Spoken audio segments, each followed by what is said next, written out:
찬송가 478장입니다. 자마름 나와라 주님의 세계는 저 솔로몬의 옷보다 고운 백합화 주 찬송하는 듯 저 맑은 새소리 내 아버지의 지으신 그 솜씨 깊도다. 자마름 나와라 주님의 세계는 저 아침에와 저녁노 밤하늘 빛나며 망망한 바다와 늘 푸른 봉우리 다 주 하나님 영광을 잘 드러내도다. 자마름 나와라 주님의 세계는 저 산에 부는 바람과 잔잔한 시냇물 그 소리 가운데 주 음성 들리니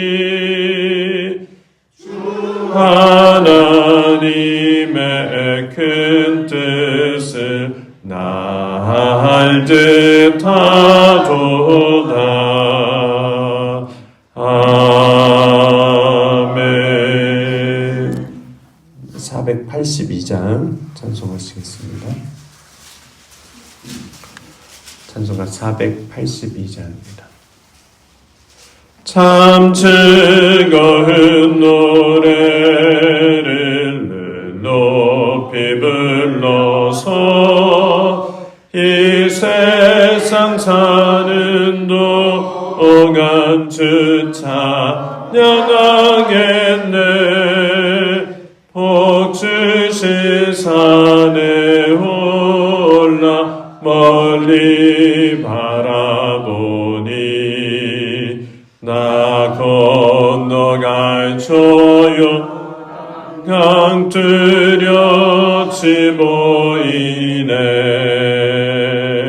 참 아름다운 노래 늘 높이 부르세.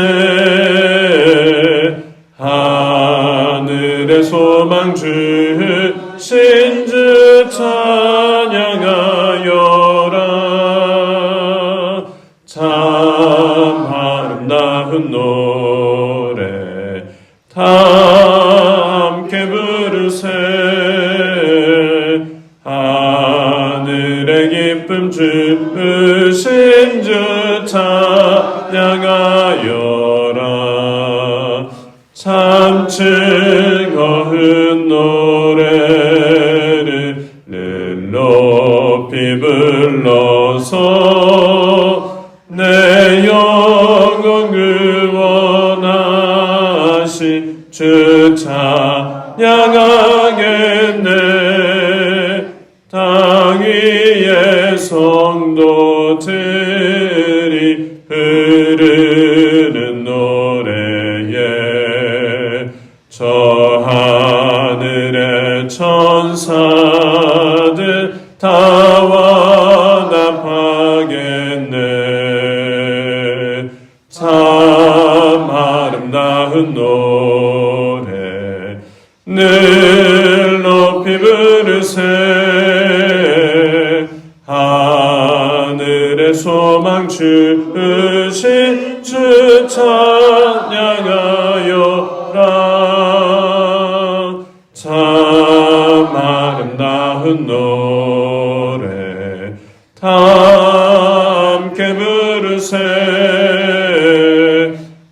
하늘의 기쁨 주신 주 찬양하여라. 참 즐거운 노래를 높이 불러서 만왕의 왕 되신 주 나 찬양하겠네. 극한 하늘 노래 들려올 그때에 참 그립던 주님을 반가이 대하리. 참 아름다운 노래 높이 부르세. 하늘의 소망 주신 주 찬양하여라. 참 아름다운 노래 다 함께 부르세. 하늘의 기쁨 주신 주 찬양하여라.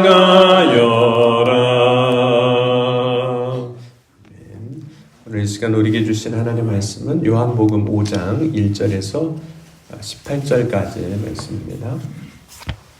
요한복음 5장 1절에서 18절까지 함께 한 절씩 교독하시겠습니다. 그 후에 유대인의 명절이 되어 예수께서 예루살렘에 올라가시니라.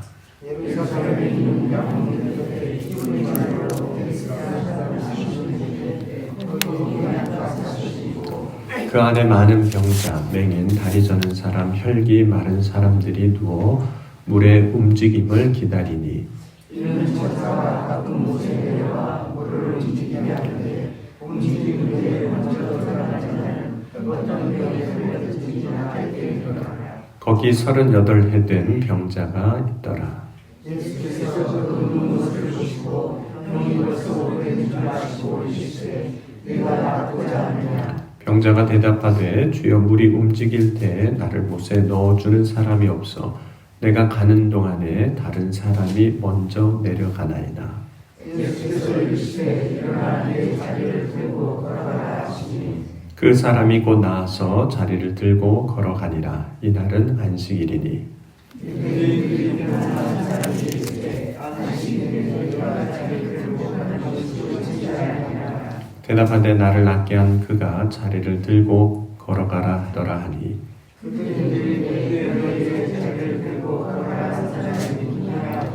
고침을 받은 사람이 그가 누구인지 알지 못하니 이는 거기 사람이 많음으로 예수께서 이미 피하셨습니다. 그 후에 예수께서 성전에서 그 사람을 만나 이르시되 보라 내가 나았으니 더 심한 것을 생기지 않게 다시는 죄를 범하지 말라 하시니 그 사람이 유대인들에게 가서 자기를 고친 이는 예수라 하니라. 그러므로 안식일에 이러한 일을 행하신다 하여 유대인들이 예수를 박해하게 되니라. 예수께서 그들에게 이르시되 내 아버지께서 이제까지 일하시니 나도 일한다 하시매 유대인들이 이로 말미암아 더욱 예수를 죽이고자 하니 이는 안식일을 범하니라. 하나님을 자기의 친아버지라 하여 자기를 하나님과 더불어 아멘. 18절까지 함께 교독했습니다. 이 시간 기도하시겠습니다. 이성자 권사님, 정성호 장로님, 김민자 권사님 감사의 말 드렸습니다. 사랑과 은혜가 풍성하신 하나님 아버지 감사합니다. 오늘 이 아침에도 주의 사랑 안에 거하게 하시고 먼저 주님 앞에 나와 예배하며 찬송과 영광 올리게 하여 주시니 감사합니다. 오늘 드린 이 예배 가운데 주님 기뻐하시고 역사하신 놀라운 은혜로 충만하게 채워 주옵소서. 또한 부르짖고 간구하며 예물을 드린 손길에 주님 응답하시사 가장 좋은 것으로 응답하여 주옵소서.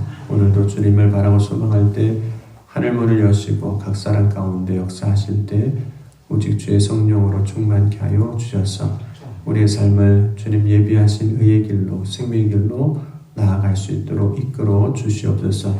이 새벽에도 주의 성령을 역사하실 때 우리 마음을 뜨겁게 하시고 주의 말씀을 들을 때 깨달아 알게 하시며 새로운 믿음의 고백과 결단을 가지고 새로운 삶을 살아가게 부족함이 없도록 역사하여 주옵소서.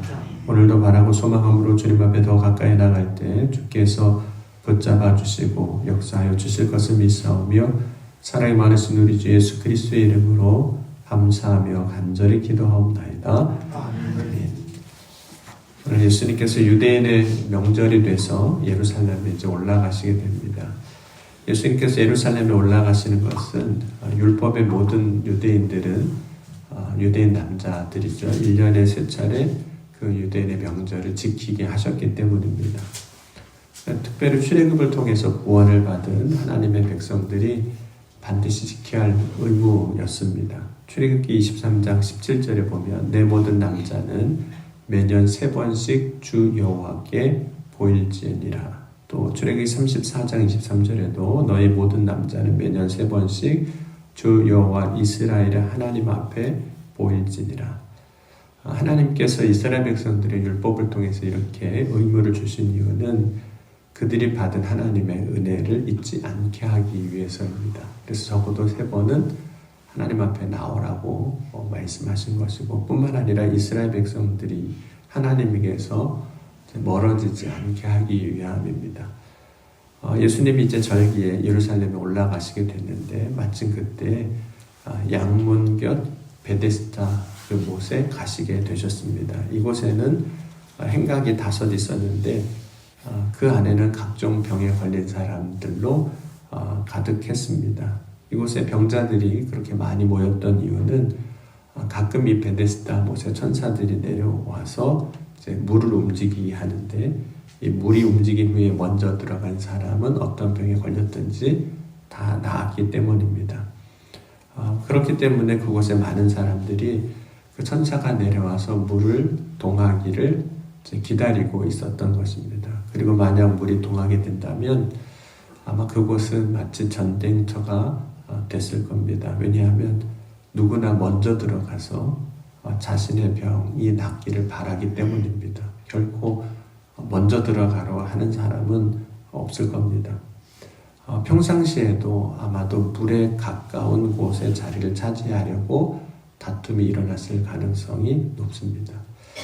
베데스다 못은 성지순례 가보면 실제로 평지보다는 아래쪽에 있습니다. 약 5층 정도 깊이의 아래쪽에 있거든요. 그러니까 물 아래쪽으로 내려올수록 이제 좋은 자리가 되는 거죠. 물에 가까울수록 이제 빨리 들어갈 수 있기 때문입니다. 사실 이 베데스다라는 곳, 이 지명, 이 장소의 이름은 은혜의 집이라는 뜻입니다. 그러니까 그곳에서 병 고침을 받을 수 있기 때문에 그런 의미이기도 한데 막상 그곳에서 일어나는 일을 보면 은혜의 집이라는 그 뜻과는 사실 거리가 너무 먼 거죠. 아무도 은혜가 없습니다. 서로 먼저 찾아려고 그러고 다투고 경쟁하는 곳입니다. 그 곳 베데스다를 예수님이 방문하셨습니다.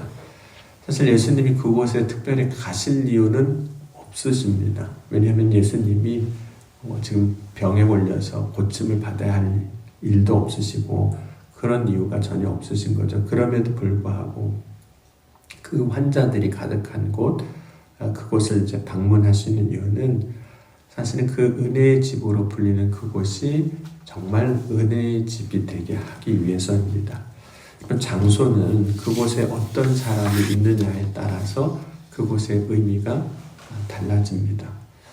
예수님이 이제 십자가 지시 전에 6월절 성전에 들어가셨을 때 예수님 보실 때 그 성전은 강도의 소굴이라고 또 말씀하셨습니다. 마태복음 21장 12절 13절 보면 예수께서 성전에 들어가서 성전 안에서 매매하는 모든 사람들을 내쫓으시며 돈 바꾸는 사람들과 상과 비둘기 파는 사람들의 의자를 둘러엎으시고 그들에게 이르시되 기록된 바 내 집은 만민이 기도하는 집이라 일컬음을 받으리라 하였거늘 너희는 강도의 소굴을 만드는도다 하시니라.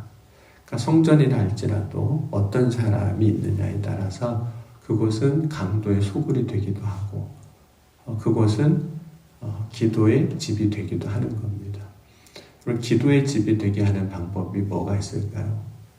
기도하는 사람이 있으면 기도의 집이 되는 겁니다. 그러니까 장소에 있어서 중요한 건 뭐냐면 어떤 사람이 있느냐, 어떤 사람이 있느냐에 따라서 은혜의 집이 될 수도 있고 성전이 기도의 집이 될 수도 있는 겁니다. 그런데 기도의 집으로 분류하는 그곳이 혹은 은혜의 집이 되어야 하는 그곳이 강도의 소굴이 될 수도 있는 겁니다. 예수님이 베데스다에 가셨을 때 그곳에는 이제 38년 된 병자가 있었습니다.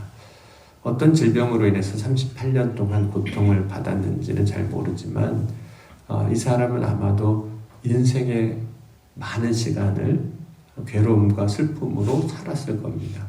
예수님이 이제 그 환자를 이제 보셨습니다. 근데 그 병이 이미 오래된 것을 아셨습니다. 그럼에도 불구하고 이 병자는 이곳을 떠날 수가 없었습니다. 왜냐하면 다른 곳에서는 희망이 없습니다. 오직 이곳에만 그나마 자신의 인생에 희망이 있는 거죠. 혹시라도 천사가 내려와 물이 움직이게 되면 그때 들어가서 자신의 질병을 나을 수 있기 때문에 다른 곳으로는 갈 수가 없는 거죠. 그런데 현실적으로는 그 은혜의 집의 자리, 은혜의 집에 와 있긴 하지만 그 은혜를 못 누리는 겁니다. 왜냐하면 이미 병이 오래돼서 자신의 몸도 제대로 못 가누는데 많은 사람들이 경쟁을 이기고 들어갈 수가 없는 겁니다. 스스로 그렇게 할 수 있는 몸 상태가 아닙니다. 그래서 항상 다른 사람보다 늦게 움직일 수밖에 없었습니다. 그래서 38년 된 병자는 은혜의 집에 와 있지만 막상 은혜는 경험하지 못하고 소망은 붙잡고는 있지만 그 소망이 자신의 삶에 결코 실현되지 못하는 그 현실 가운데 있습니다. 그러니까 38년 된 병자는 그저 그 곳에서 바라보고만 있는 겁니다. 그때 이제 예수님께서 이 38년 된 병자에게 물어보시거든요. 오늘 6절 한번 같이 보겠습니다.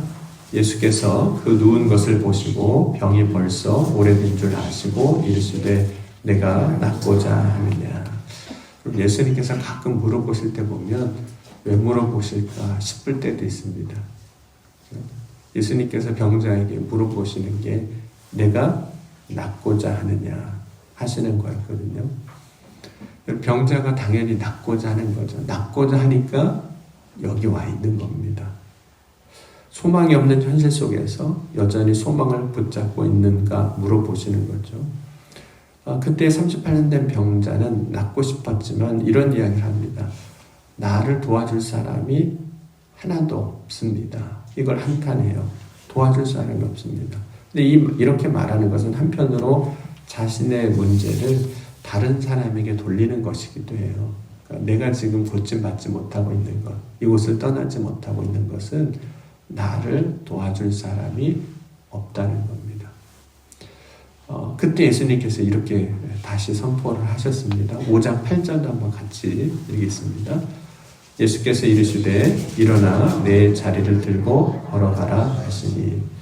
여러분, 예수님은 도와줄 사람도 없다고 말하는 사람에게 이렇게 이야기를 하고 계세요. 스스로 내 자리를 들고 가라고 말씀하시는 겁니다. 뭔가 좀 이상하지 않습니까? 도와줄 사람이 없어서 아무것도 못하는 사람에게, 도와줄 사람이 있어야 뭐라도 조금 할 수 있는 그 사람에게 스스로 자리를 들고 걸어가라는 겁니다. 아니, 지금 도와줄 사람이 없어서 지금 아무것도 못하고 있는데 어떻게 스스로 걸어가라는 말입니까? 스스로 걸어갈 수 있었으면 여기 안 있었죠. 스스로 뭔가를 할 수 있었으면 이렇게 오래되지 않았을 겁니다. 예수님이 이렇게 말씀하신 의도가 무엇일까요? 예수님 말씀하신 이 말씀의 두 가지 의미를 우리가 볼 수 있는데, 첫 번째는 38년 된 병자의 문제를 해결해 주시는 거죠. 내 자리를 들고 걸어가라는 이 말씀이. 왜냐하면 이 사람의 문제는 건강해지는 거거든요. 근데 예수님께서 내 자리를 들고 가라고 말씀하실 때 실제로 38년 된 병자의 문제가 해결되고 강건해집니다. 그런데 두 번째, 예수님께서 내 자리를 들고 걸어가라고 하신 말씀은 다른 사람을 의존하거나 의지하는 것이 아니라 스스로 할 수 있다는 믿음을 사실 주시는 겁니다. 그럼 이 사람은 예수님은 이 사람이 예수님의 말씀을 듣고 사실은 스스로 무엇인가 하기를 원하셨던 겁니다. 예수님은 이 사람의 육신의 질병만 고쳐주시는 것이 아니라 38년 동안 이 질병을 가지고 있었던 마음의 질병이 무엇이었을까요? 몸이 이렇게 이제 안 좋아졌는데 마음의 질병은 이런 겁니다. 나는 스스로 할 수 없고 누군가 도와줘야만 뭔가를 할 수 있다는 겁니다. 이 사람은 평생 이런 마음을 갖고 살는, 나는 이제는 스스로 할 수 없고 누군가 도와줘야만 할 수 있다는 거예요. 그러니까 예수님께서 오늘 내 자리를 들고 걸어가라고 하시는 말씀은 도와주는 사람이 없어서 아무것도 지금 못하고 있습니다 라고 생각하는 이 사람에게 그 마음을 바꾸시는 거죠.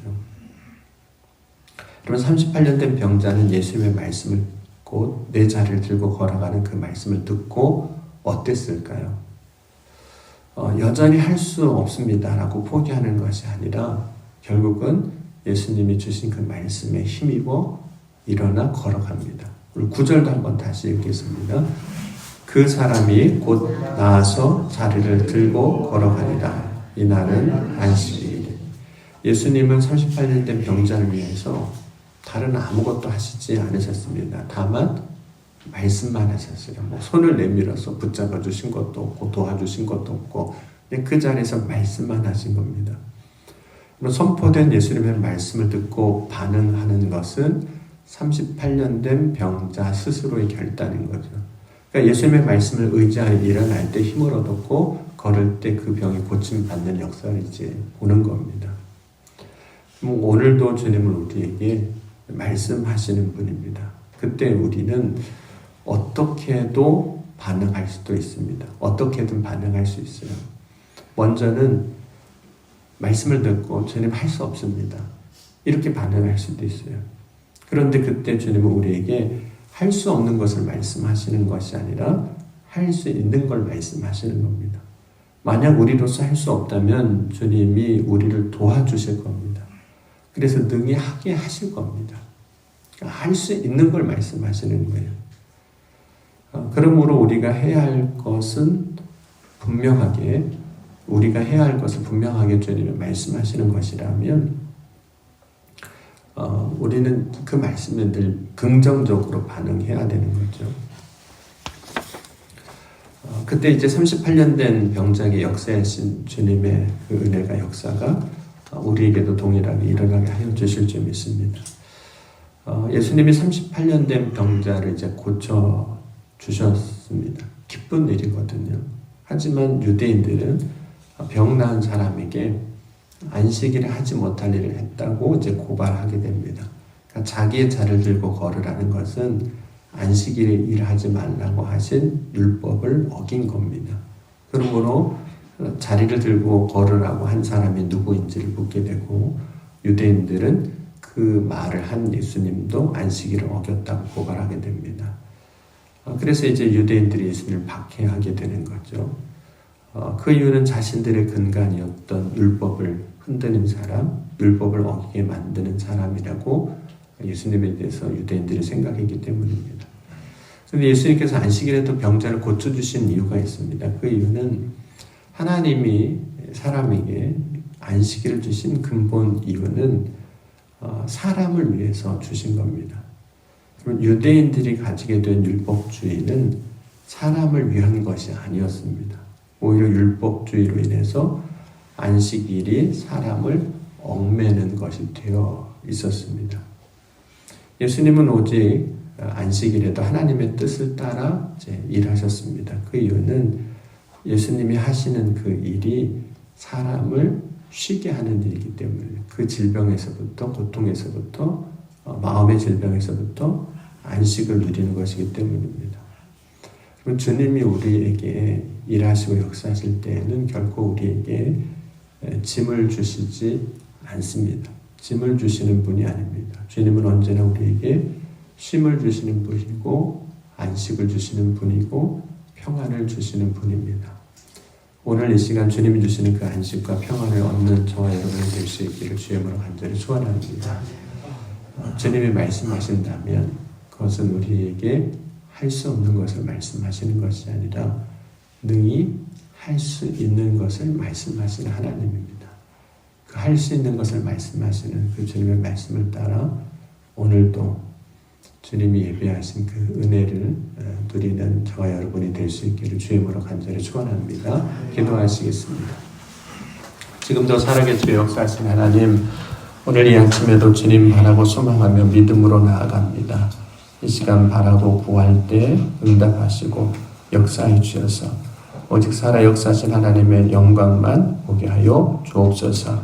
오늘도 주님 말씀하실 때 그 말씀을 듣고 나아가는 자가 되게 하여 주셔서 오늘 나의 삶의 자리에서 주님 주시는 은혜가 풍성한 삶을 살게 하여 주옵소서. 오늘도 주님께서 주의 성령으로 각 사람 가운데 역사하여 주실 것을 믿사오며 사랑이 많으신 우리 주 예수 그리스도의 이름으로 감사하며 간절히 기도하옵나이다. 아멘.